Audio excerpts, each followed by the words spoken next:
So what's going on is Xi Jinping is seeing China and their ability to be orchestrated and to do a task or a dance or a ritual or a play. And he realizes that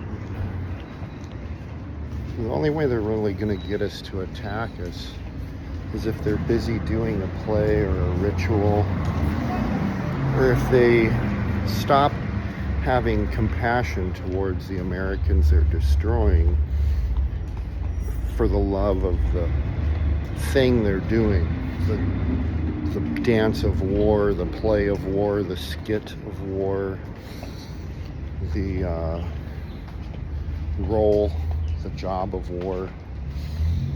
So when they see us, they're going to have more empathy for what they're doing instead of for the thing they're destroying. And if you ever go and see one of these shows like a Shenyun or something, where there's grand orchestration, and there's tons of them. You have the taiko drums too,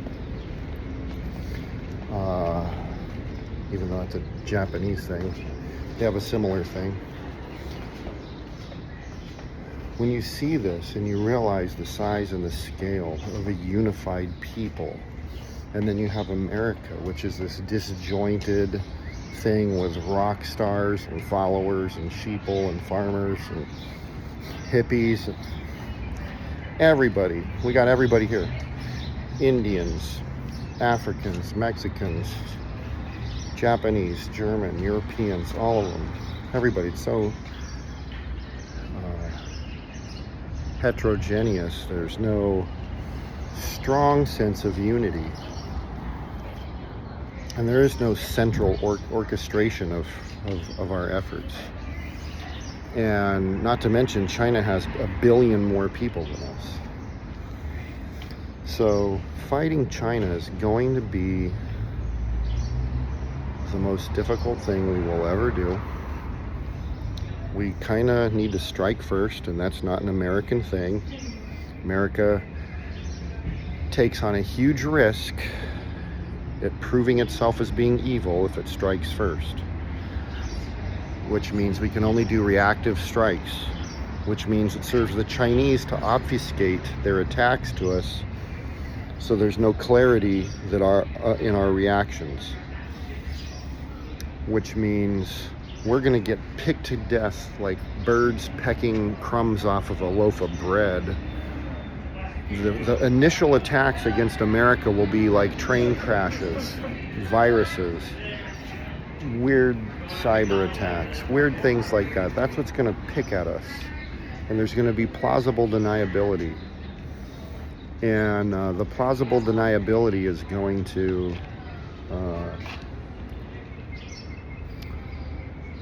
by time, it weakens America. It's like having someone lighting your bulletproof vest on fire and slowly melting it off you before they start shooting their bullets. It's going to be a slow pick at you. China will always pull their hand back quickly type attacks. And it's going to be very confusing. Origination is going to be a hard thing to track in these initial attacks against America.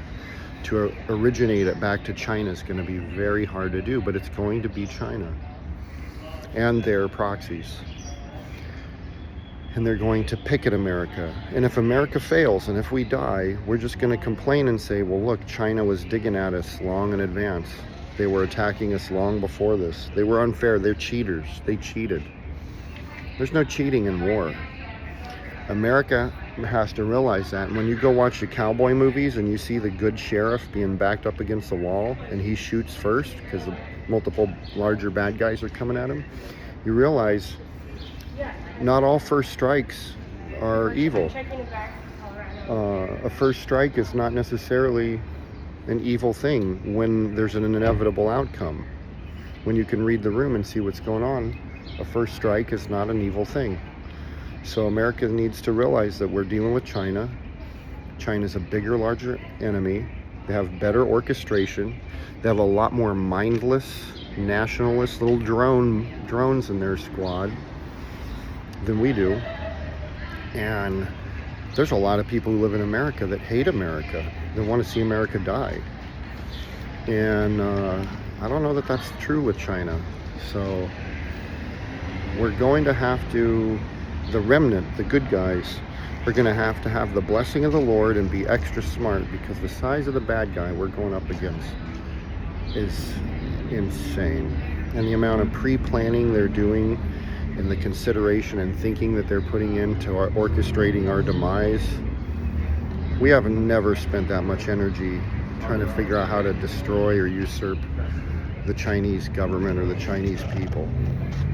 But the CCP is thinking about not only destroying our government, but destroying our people too, because true American people are the source of the American spirit, the essence of America, Americana, the culture of America.